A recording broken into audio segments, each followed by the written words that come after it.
At its best, Battlefield 6 is everything you could ask for from a Battlefield game. Intense, close-quarters firefights transition into long-range skirmishes as control points change hands and the action moves from the tight confines of half-destroyed buildings to open stretches of land. As fighter jets and helicopters swoop overhead, a medic pulls out a defibrillator and rushes into a hail of bullets to revive a squad mate who was just blown up trying to destroy a tank with a handful of C4. Elsewhere, a sniper taking residence in a high-rise building is snuffed out by a well-placed RPG, blowing a hole in their nest until the entire building eventually collapses in on itself. While just a few yards away, the burnt husk of a helicopter drops out of the sky as its previous occupants parachute to the ground amidst a salvo of gunfire.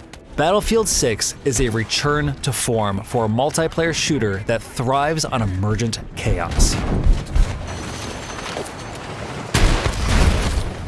For a myriad of reasons, Battlefield 2042 didn't evoke these moments often enough, leading Battlefield Studios, the collective name for developers at DICE, Criterion Motive, and Ripple Effect, to look to the past for the series' future. It's well documented that Battlefield 3 and 4 were key inspirations in designing the series' latest iteration, and that's certainly reflected in how it plays. It's a safe approach, which isn't surprising given the negative reception to Battlefield 2042, especially when so many fans have been clamoring for a direct sequel to the series' fourth mainline entry. As a result, there's very little about Battlefield 6 that feels particularly fresh or new, but there's also no denying that it's quintessentially Battlefield.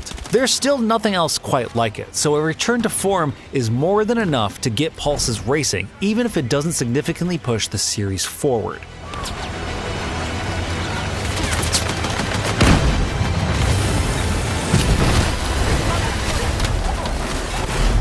Of course, the same sentiment doesn't apply when referring to the game's single-player campaign. For the most part, Battlefield's past campaigns have been middling at best. There are standout moments, like Battlefield 3's jet fighter sequence and a mission focusing on Senglaís Tiradores in Battlefield 5, but they're mostly forgettable. One of the few exceptions is 2008's Battlefield Bad Company, partly because it successfully satirized the oorah military shooters of the time. Battlefield 6, by comparison, is one of those shooters to a T. Full of military terminology and the kind of self-serious dialogue that reads like it was written just to be quotable. I got 3 West Side, frame shoot, on the T of execute. It's an explosive, globe-trotting blockbuster that runs the gamut of expected tropes in both its narrative and mission design. Set in 2027, the story unfolds in a near future where the NATO alliance is on the verge of collapse. With geopolitical turmoil at the heart of the matter, several major European countries have chosen to defect from the alliance, allowing a private military corporation called Pax Armada to step into the resulting power vacuum. Pax Armada is armed with deep pockets and the latest technology, prompting countries to turn to the corporation for protection, kicking off a war against what remains of NATO's forces. Amidst this globe-spanning conflict, you play as various members of Dagger 1-3, an elite squad of US Marine raiders fighting back against the formidable PMC. It's a potentially interesting setup, but despite the politically loaded nature of the entire premise, Battlefield 6 follows the trend of recent military shooters by being as intentionally vague as possible. I taught you both too They're well. They're coming for you. Who? Pax. Pax Armada are a nondescript enemy, filling the role of amorphous cannon fodder in the campaign while providing the game's multiplayer with a bad guy faction. There's no intent to reflect the real world or answer questions like why France is one of the countries withdrawing from NATO. It's all shallow set dressing that negatively contributes to a run-of-the-mill story revolving around a villain you need to stop before they do something bad. The ending teases that there might be slightly more to it, but it feels like this is being saved for a sequel or narrative backdrop for a future multiplayer season, so all you're left with is another bland and forgettable story in a series known for them. The missions themselves don't fare much better either. Call of Duty is the obvious comparison point, but while that series has experimented with open-ended missions and social stealth, Battlefield 6 is firmly entrenched in the same linear design of its predecessors. This isn't an inherently bad thing, but the execution is dated and uninspired, and there isn't a single mission that's not overwhelmingly dull.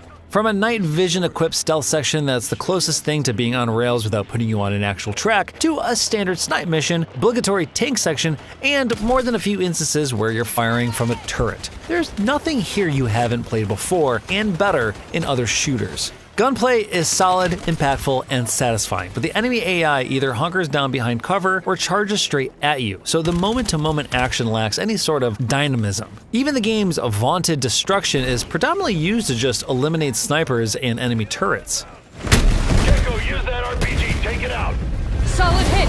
Helo down. Fortunately, Battlefield 6's multiplayer is classic Battlefield in a more positive sense. The controversial hero shooter style specialists from 2042 are gone, reverting back to a familiar class system featuring 4 well-defined tent poles. The Assault is a frontline fighter, breaching through walls with a grenade launcher and shrugging off explosives and flash grenades with a quick jab of an adrenaline injector. The Engineer is vital during vehicular combat, using a blowtorch to repair friendly tanks while launching attacks against enemy armor with various launchers and landmines. The Support is the squad's medic, able to quickly revive downed soldiers and replenish everyone's ammunition with bags of extra ammo. Finally, the Recon excels as a sniper, marking enemy units by peering down a long-range scope before landing a few headshots of their own. You know what you're getting with these classes, but the signature traits and specialist gadgets tied to each one also help them sing. The Support class, for instance, can lay down deployable cover, giving you something to hide behind when reviving teammates, or a surface to mount your LMG on. Meanwhile, the Assault class can capture objectives faster than others and is also supplemented by gadgets, such as a ladder and a breaching projectile launcher, that give you more ways to approach defended areas. There is an enjoyable synergy behind each class and the various loadout combinations you can create, and there's a definite sense that your individual contributions are helping the team and impacting the result of matches, even if you aren't necessarily racking up a bunch of kills.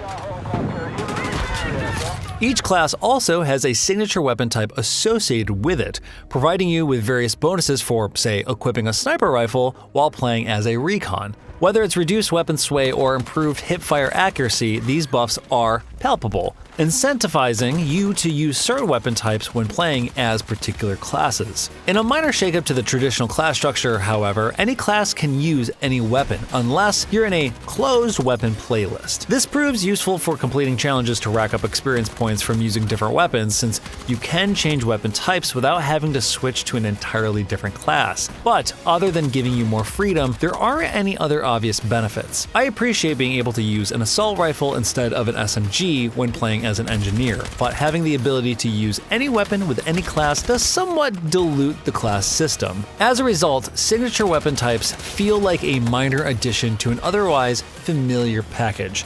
And the same is true of the game's new movement system. Dubbed the Kinesthetic Combat System, this buzzword vomit essentially means you now have more control over your mobility and a few new tactical options when opening fire. Aside from being able to mount your weapon and lean around corners, the most interesting impact of this reworked system is on your movement. Being able to sprint while crouching is essentially useful on Battlefield's large-scale maps, and grabbing a wounded buddy and dragging them to safety through a barrage of enemy gunfire makes for some hilariously cinematic moments. It's nothing groundbreaking, but for a game that's aping past glories, small wrinkles like this move the needle towards establishing an identity.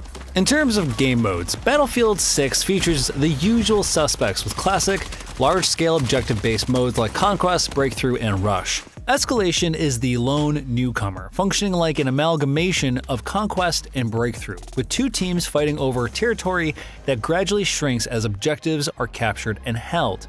It's an enjoyable spin on the formula, beginning like a typical game of Conquest before growing increasingly tense as the play area closes in on the remaining few objectives. Rush, meanwhile, is noteworthy for most matches typically turning into a one-sided steamrolling owing to wide-open sight lines, while truncated infantry-only modes such as Team Deathmatch and King of the Hill still feel like square pegs in a round hole, diluting the Battlefield experience by stripping away almost everything that makes it click. Of course, established modes such as Conquest and Breakthrough will only go as far as the game's maps will take them, and Battlefield 6 is decidedly uneven in this regard. While Battlefield's 2042's maps were often too big, the 9 maps launching with Battlefield 6 swing too far in the opposite direction. Even Merak Valley, the largest map included at launch, feels compact due to its narrow layout and closely packed objectives. None of the maps offer much breathing room, and it feels like everyone is constantly on top of each other, especially when interior structures contain so many different entrances. Intensity is good, but not when it's this persistent. Quieter moments where you might attempt to flank the enemy by sneaking around the map's perimeter help to punctuate the action, but examples like this are too few and far between. Verticality only goes one way, too, with no tunnels or caves to speak of. This is an issue on maps like New Sobek City, where snipers can camp out on high-rise buildings to attain a view of the entire map. There's cover to hide behind, but when you're already contending with enemy troops on the ground, the last thing you need is to be under constant sniper fire from overhead. There's also a distinct lack of visual diversity across the 9 maps. Manhattan Bridge and Empire State feel like a single map split into 2, while New Sobek City and Siege of Cairo fill the brown and dusty quota. Weather effects are notably absent as well, so every map is permanently sunny, and you're either fighting on narrow city streets or in between smaller structures, with 2 of the maps featuring a construction site in the center. There's nothing like Battlefield 4's Rogue Transmission, where the action takes place under and around a giant satellite dish, or Battlefield 5's Fel 652, that sees you fighting across a snowy mountain range. Water isn't a factor either, so don't expect to pilot a boat or sneak towards an objective by swimming below the surface, although naval skirmishes are at least rumored to be on the way. There are good individual maps here, such as Liberation Peak, Merak Valley, and Iberian Offensive, offering tense choke points and undulating terrain perfect for vehicular warfare. Battling through New York's brick apartment buildings beneath the shadow of the Brooklyn Bridge is a singular thrill, as is emerging from tall grass to fire a missile into the underside of a tank. When taken as a collective, however, Battlefield 6 lacks variety and is missing the types of standout maps that people will still remember 10 years from now. Fortunately, those same sorts of maps may eventually appear in Battlefield 6 Portal Mode, a web tool and SDK that lets players host custom games and create new game modes and maps. There's already a surprisingly good remake of Call of Duty 4's Shipment available to play, providing an early example of what's possible in the right hands. You can also race fighter jets, play a hardcore version of Conquest, and jump into an extraction shooter mode, among other user-created experiences. It's tough to judge now, but the potential is obvious, and I'm excited to see how Portal evolves over the game's lifespan, not to mention the official maps coming down the pipeline.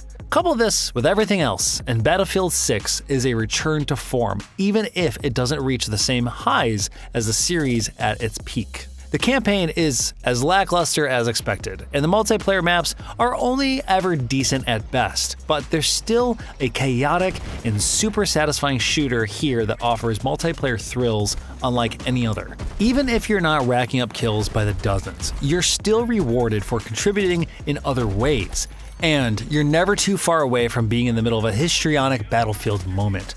It might be a familiar experience, but Battlefield 6 clearly understands what makes the series so appealing.